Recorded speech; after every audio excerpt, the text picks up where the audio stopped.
जो रास्ते में नरेंद्र मोदी का हमने एक वीडियो देखा, नरेंद्र मोदी जिस सफाई के साथ झूठ को बोलते हैं, शायद ही कोई इस तरह से झूठ बोल सकता होगा। भारत के प्रधानमंत्री ने कहा, एक टीवी चैनल को इंटरव्यू देते हुए कहा कि मैंने गाजा में जो इजरायली जालिम हुकूमत बमबारी कर रही थी, मोदी ने कहा कि मैंने यहां से अपने कदमी को भिजाया ताकि वो जाकर बेंजामिन नेतन्याहू से कहे कि रमजान के महीने में बमबारी मत करो। गाजा में रमजान का महीना था तो मेरा स्पेशल एनवॉय को मैंने इजराइल भेजा। इजराइल के प्रधानमंत्री राष्ट्रपति सबसे मिलना का, मैंने कहा समझाइए इनको कि कम से कम रमजान में गाजा में बमबार्डिंग यानी हमले न करें। नरेंद्र मोदी इतना झूठ क्यों बोलते हैं आप? यकीनन एनएसए गए थे। सुनिए, यकीनन एनएसए गए थे, मगर पूरे रमजान में जालिम इजरायलियों ने गाजा के फलस्तीनियों पर बम बरसाते रहे। आज 16,000 बच्चे मर गए नरेंद्र मोदी गाजा में, 15,000 महिला मर चुकी है, 12 लाख अवाम बेघर हो चुकी है। एक नहीं, दो नहीं, करीब 20,000 के करीब बिल्डिंगें इजराइल ने बर्बाद कर दिया।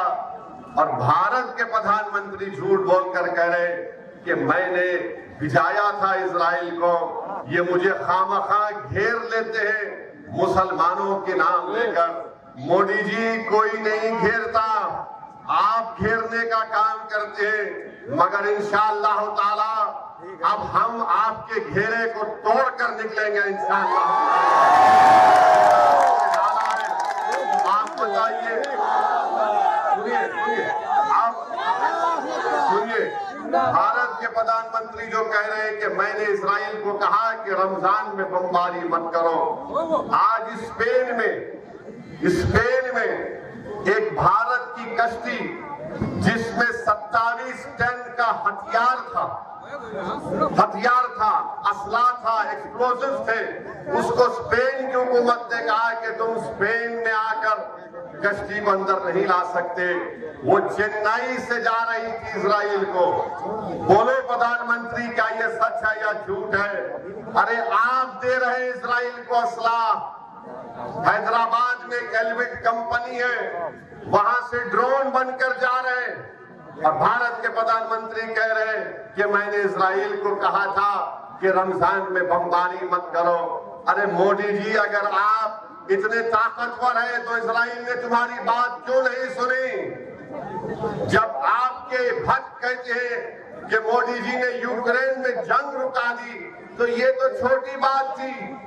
नेतन्याहू तो आपका बड़ा करीबी दोस्त है, आप तो उसको गले लपेटते हैं जब कभी भी आप मिले उससे। बताओ